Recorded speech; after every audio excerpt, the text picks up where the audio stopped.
Dickson में सभी लोगों का हार्दिक स्वागत है। सारे लोग दीर्घायु हों, यशस्वी हों, हर्षित रहें, खिलखिलाते रहें, मुस्कुराते रहें। सभी लोग, जैसा कि आप लोग देख रहे होंगे कि हम लोग संविधान के ऐतिहासिक पृष्ठभूमि पर चर्चा कर रहे हैं। और संविधान का ऐतिहासिक पृष्ठभूमि में आपको ये बात बता दूं कि संविधान के आगे जितने भी कंटेंट होंगे, यानी जब हम कॉन्स्टिट्यूशन में इंटर कर जाएं तो आप किसी एक चैप्टर को अगर छूट भी गया तो दूसरे को आप वहां से रीड करना स्टार्ट करेंगे और आपका कॉन्सेप्ट क्लियर होगा। लेकिन संविधान का ऐतिहासिक पृष्ठभूमि एक ऐसा तथ्य है जो रेगुलेटिंग एक्ट 1773 से लेकर भारत शासन अधिनियम 1935 तक एक दूसरे से जुड़ी हुई कड़ियां हैं। यानी अगर आप किसी बीच वाली कड़ी को नहीं पढ़ रहे हैं तो आगे का कॉन्सेप्ट नहीं क्लियर होगा और आप उसे रटना स्टार्ट कर देंगे, और जितनी बार रटेंगे उतनी बार भूलेंगे। इसलिए आप शुरू से जो मैंने वीडियो डाल दिया है, आप अगर वहां से देखकर भारत शासन अधिनियम 1935 तक आते हैं, आपका पूरे तरीके से कॉन्सेप्ट क्लियर हो जाएगा और भविष्य में एक भी प्रश्न ऐसा नहीं हो सकता जो आपसे गलत हो। ये मैं पूर्णतः आश्वस्त कराता हूं। जैसा कि आपको पता होगा कि हम लोगों ने लगातार बात कर ली है, रेगुलेटिंग एक्ट 1773 पे हम लोगों की बात हो गई है। फिर हम लोगों ने देखा एक्ट ऑफ सेटलमेंट संशोधनात्मक अधिनियम 1781 पे बात हो गई है। फिर हम लोगों ने देखा पिट्स इंडिया एक्ट 1784 पे हम लोगों की बात हो गई है। तो अब इसके बाद की बात होनी है, मतलब अब इसके बाद क्या परिस्थितियां हैं। तो सबसे पहले जो परिस्थितियां हैं वो देखो आने क्या जा रहा है। तो आने जा रहा है 1786 का अधिनियम या 1786 का संशोधनात्मक अधिनियम। ये स्पेशली किन परिस्थितियों में लाया जा रहा है, तो ये देखो 1786 के अधिनियम के लिए ये स्पेशली तौर पे लॉर्ड कॉर्नवालिस के लिए लाया जा रहा है। और लॉर्ड कॉर्नवालिस किन्हीं भी परिस्थितियों में भारत आने को तैयार नहीं है। क्यों नहीं तैयार है, उसका कहने का मतलब है एक बार मेरी नाक कट चुकी है और मैं दोबारा अपनी नाक कटाने वाला नहीं हूं। तो नाक कैसे कट गई, इसके लिए आप अगर वर्ल्ड हिस्ट्री में देखेंगे तो आप देखते हैं कि 1773 यानी कि बोस्टन टी पार्टी से लेकर 1783 के बीच में अमेरिका स्वतंत्रता संग्राम चला और अंततः 1783 में ब्रिटेन ने अमेरिका के 13 उपनिवेशों को उनकी स्वाधीनता सौंप दी। और उस समय लॉर्ड कॉर्नवालिस ही वो व्यक्ति था जिसने अमेरिका के स्वतंत्रता संग्राम के समय आत्मसमर्पण किया था। कहने का मतलब यह है कि जिस तरीके से हम लोग अंग्रेज के गुलाम थे, एज इट इज अमेरिका भी क्या था, ब्रिटिश का गुलाम था। और उस समय वहां 13 कॉलोनीज थी। 13 के 13 कॉलोनीज ब्रिटिश हुकूमत द्वारा संचालित हो रहे थे। पर वहां स्वतंत्रता संग्राम की जब अलग जगह, जिसको मोटा मोटा मैं कहूं तो जब बोस्टन टी पार्टी की घटना हुई वहां से लेकर 1783 के बीच में, और 1783 तक आते आते अंततः ब्रिटिश हुकूमत जो है पराजित होती है और लॉर्ड कॉर्नवालिस ही उस समय नेतृत्व कर रहा होता है। और लॉर्ड कॉर्नवालिस जो है आत्मसमर्पण कर देता है ब्रिटिश हुकूमत के सामने। तो उसका कहने का मतलब था कि मैं अमेरिका से हार के अभी आ रहा हूं, मुझे भारत नहीं जाना है। तो सभी लोगों ने कहा भाई यहाँ की परिस्थितियां बड़ी सुगम है, भारत में आप जाइए, वहां कोई ऐसी कंट्रोवर्सी नहीं है, वहां ऐसा कोई लगातार स्वतंत्रता संग्राम नहीं चल रहा है। उसने कहा आप मुझे कोई पावर तो दे नहीं रहे, वहां जो तुम्हारा बंगाल का गवर्नर जनरल है उसको कोई पावर नहीं है, तो मैं नहीं जाने वाला। तो कहा भाई आपको क्या चाहिए, तो इन्होंने 2 मांग की। कहा इन कंडीशंस में अगर हमें मिलेगा तो हम जाएंगे। तो वो 2 बातें को इसमें लिखना है बस। यानी 1786 का अधिनियम किसके लिए लाया गया, तो सीधा सीधा लिखना है यह अधिनियम लॉर्ड कॉर्नवालिस के लिए, द्वारा नहीं, लॉर्ड कॉर्नवालिस के लिए लाया गया। अब इसकी जो डिमांड थी उसको एक्सेप्ट कर लिया गया। पहली डिमांड इसकी यह थी, इसकी डिमांड ये थी कि जो कमांडर इन चीफ, यानी जिसके अंदर पूरी सैन्य शक्तियां होती थी, उस व्यक्ति का नाम होता था कमांडर इन चीफ। तो कमांडर इन चीफ यानी जो आर्मी का हेड होता था, वो सारी शक्तियां किसको दे दी जाए, तो वो गवर्नर जनरल को दे दी जाए। तो पहला बात यह हुआ कि जो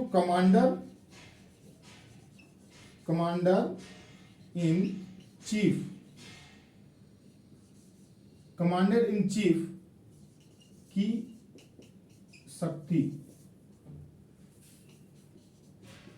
गवर्नर जनरल, और ये कहां का गवर्नर जनरल है, तो ये अभी बंगाल का गवर्नर जनरल है। 1833 में भारत का हो जाएगा। तो बंगाल के गवर्नर जनरल में निहित होगी। अब कहा भाई तुम चले जाओ, तो लॉर्ड कॉर्नवालिस ने कहा अभी मुझे नहीं जाना है। तो कहा क्यों नहीं जाना है, तो आपने देखा था कि शुरू में 1773 रेगुलेटिंग एक्ट में जो तुम्हारा बंगाल का गवर्नर जनरल था उसकी सहायता के लिए 4 सदस्य क्या बना दी गई थी, उसकी परिषद बना दी गई थी। और इन 4 सदस्यों से ही बहुमत के आधार पर ही अगर कोई विधेयक पास होता था तभी गवर्नर जनरल काम कर सकता था, अन्यथा नहीं कर सकता था। और इस कारण उसे काम करने में बहुत अवरोध पैदा हो रहा था, बड़ी दिक्कतें आ रही हैं, लोग बहुत कन्फ्लिक्ट पैदा कर रहे थे। अंततः आप देखते हैं कि 1784 के एक्ट यानी जो पिट्स इंडिया एक्ट 1784 था उसमें गवर्नर जनरल की परिषद की संख्या 4 से घटाकर 3 कर दी गई। लेकिन 3 में भी अभी मनाना जरूरी है, कम से कम 1 लोगों की सहमति होना जरूरी है, अन्यथा जो बंगाल का गवर्नर जनरल है वो अपने काम को हकीकत में तब्दील नहीं कर सकता था, यानी कार्य नहीं कर सकता था। तो इनका कहने का मतलब है लॉर्ड कॉर्नवालिस का कि मान लो कोई काम करना बहुत जरूरी है और उस काम पर हमारी समिति के लोग अप्रूवल नहीं दे रहे हैं तो मैं वो कार्य कर नहीं सकता हूं, इससे मुझे बड़ी दिक्कत है। तो इसने कहा कि विषम परिस्थितियों में या कह सकते हो विशेष परिस्थितियों में, विशेष परिस्थितियों में अब जो गवर्नर जनरल है अपनी समिति के खिलाफ निर्णय ले सकता था। तो आपने देखा कि इसके तहत क्या हुआ कि जो गवर्नर जनरल है उसे बहुत पावरफुल बना दिया गया, उसी के अंदर समस्त शक्तियां भी निर्धारित कर दी गई और उसे वीटो का पावर दे दिया गया कि अगर कोई कार्य अपरिहार्य है और उसकी परिषद उसको अप्रूवल नहीं दे रही काम करने की, उन परिस्थितियों में अब गवर्नर जनरल वीटो करके उस कार्य को करने के लिए अपनी समिति के अगेंस्ट भी उस कार्य को करने की क्या रखता है, क्षमता रखता है। तो ये 1786 का नियम था। बस यहां से 2 बातें आने वाली हैं। अब इसके बाद हम आ जाएंगे तो 1773 में 20 साल आप जोड़ते जाएंगे, नए नए एक्ट आते जाएंगे।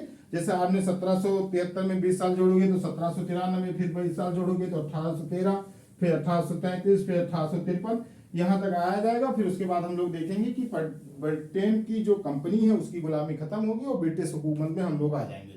तो अब हम लोग देखते हैं चार्टर एक्ट 1793। तो इसमें ज्यादा कुछ बात नहीं हुई। इसमें पहली जो बात हुई वो आप ध्यान दीजिए। पहली बात ये कर दी गई कि वो हर बार हो रहा था, जैसे 1773 था 20 साल के लिए अप्रूवल किया जाता था, यानी कि बीआईसी के कार्यकाल को 20 साल के लिए बढ़ाया जाता था। तो बीआईसी का कार्यकाल 20 वर्ष क्या कर दिया गया, बढ़ा दिया गया। दूसरा काम क्या हुआ, दूसरा कार्य देखिए आप क्या हो रहा है। तो आपको ये पता है कि पिट्स इंडिया एक्ट के तहत जो उसके ट्रेडिंग वर्क थे वो अलग हो गए, पॉलिटिकल वर्क अलग हो गए, और पॉलिटिकल सेक्टर के लिए तुम्हारा बोर्ड ऑफ कंट्रोल बन चुका है। इसीलिए आप पिछला वीडियो एक बार जरूर देख लीजिएगा। इसीलिए मैंने कहा कि हर वीडियो एक दूसरे से जुड़े हुए हैं। तो जो बोर्ड ऑफ कंट्रोल है, जो 6 सदस्यीय बोर्ड ऑफ कंट्रोल लंदन में बैठा है, काम कर रहा है बीआईसी के लिए, ये निर्धारित किया गया कि बोर्ड ऑफ कंट्रोल का वेतन कहां से जाएगा, भारतीय राजस्व से जाएगा। तो बोर्ड ऑफ कंट्रोल के 6 सदस्यों का वेतन कहां जाएगा, भारतीय राजस्व पर भारित होगा। मतलब इस पे दादा भाई नौरोजी फिर धन निष्कासन का सिद्धांत लाएंगे। ऐसे अपने देश में मान लो कोई अगर बहुत ज्यादा भ्रष्टाचार हो जाए तो आदमी अगर कमाएगा तो लुटाएगा देश में ही तो। लेकिन ये लोग क्या करते थे, भ्रष्टाचार करते थे, हमारे देश के पैसे को बहुत ज्यादा नकारात्मक तरीके से अर्जित करते थे, एक्सप्लॉयटेशन करते थे, और ये सारा पैसा ले जाकर इन्वेस्ट कहां करते थे, ब्रिटेन में। इसलिए भारत में जो गरीबी है वो दोहरा मार खा रही थी। अब इसके बाद तीसरी बात क्या की गई कि वीटो को स्पष्ट किया गया, वीटो को स्पष्ट किया गया। अब ये स्पष्ट किया गया कि जो विशेष परिस्थितियों में, मैंने बताया कि विशेष परिस्थितियों में गवर्नर जनरल अपनी समिति के खिलाफ भी निर्णय ले सकता था। तो वो परिस्थितियां कौन सी होंगी, उन परिस्थितियों को यहां क्या कर दिया गया, डिस्क्राइब कर दिया गया, उसका एक्सप्लेनेशन कर दिया गया। और इसके बाद एक पॉइंट और ये है कि इसके तहत ये तय कर दिया गया कि जो भारत है ये पूर्णता, इसके पहले भी मैंने बताया था कि 1784 में कहा गया भारत ब्रिटिश अधिकाराधीन क्षेत्र है, उस बात की इन्होंने पुनरावृत्ति की कि जो भारत है वो पूरे तरीके से क्राउन का ही क्या है, उपनिवेश है। तो इस तरीके से आप देख लिए 17 चार्टर एक्ट 1793, इसको आप स्क्रीनशॉट ले लीजिएगा। अब हम लोग आते हैं 20 में जोड़े तो आ जाएगा चार्टर एक्ट 1813, ये थोड़ा इंपॉर्टेंट है। चार्टर एक्ट 1813, तो इसकी पहले भूमिका समझ लो तो फिर अभी समझ जाओगे। भूमिका क्या है कि आपको पता है कि यूरोप में अगर दो देशों में सबसे ज्यादा युद्ध हुआ तो वो थे ब्रिटेन और फ्रांस, जिनके बीच 7 वर्षीय युद्ध 7 वर्ष तक लड़ा गया, 100 वर्षीय युद्ध हुआ, यानी ये दोनों देश हमेशा लड़ते रहते थे।